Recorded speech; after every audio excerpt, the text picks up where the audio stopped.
आज बनाऊ कोइरालोको एकदमै अमिलो पिरो ट्वाक्क परेको मिठो अचार। हेर्नुस् न कस्तो मिठो देखेको छ नि, खाँदा पनि त्यस्तै नै मिठो भएको थियो। अब यसको लागि फर्स्टमा हामीलाई चाहिन्छ कोइरालोको फूल, अर्थात् यो कोइरालो हजुर के भन्नुहुन्छ, हामी चाहिँ कोइरालो भन्छौँ। यसको फूल कोपिला चाहिँ युज गर्नुपर्छ। अब यो कोइरालालाई चाहिँ के लाउनु पर्छ, फर्स्टमा यो डन्ठीहरू सबै छुट्टाएर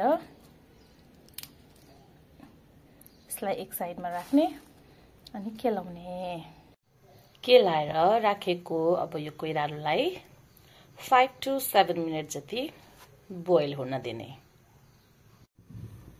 यता सँगसँगै अब यसको लागि चाहिने आलु पनि उसिन्न हाल्ने।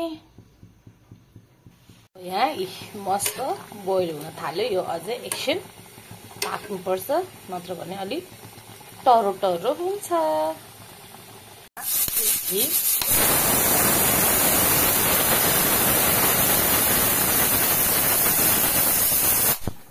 अब यो उम्रेको कोइरालोलाई यहाँ ग्रेन गर्ने।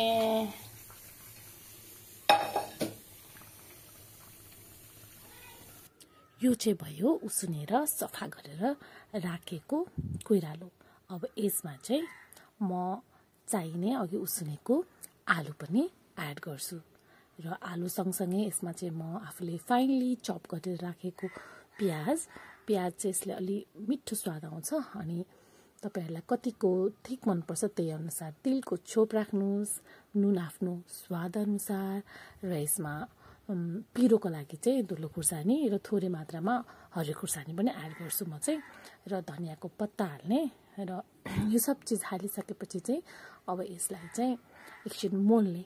र यसमा चाहिँ मैले झान्नको लागि चाहिँ तोरीको तेलमा थोरै मेथी दानालाई फुराएको छु भनेदेखि बेसार चाहिँ मैले झिक्ने बेलामा मात्रै हाल्छु।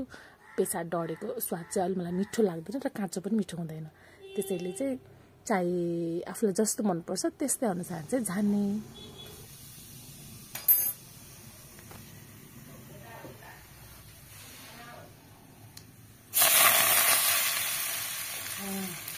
अब I prefer my hand, हातले नै मुस्ने।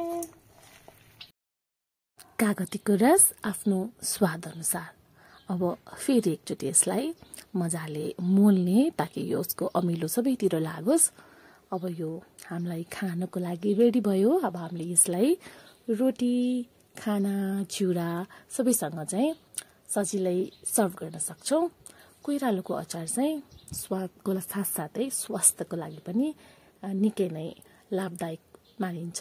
त्यसैले यो कोइरालोको सिजनमा हजुरहरू पनि एकचोटि यो रेसिपी अवश्य पनि ट्राई गर्नुहोला। Thank you for watching.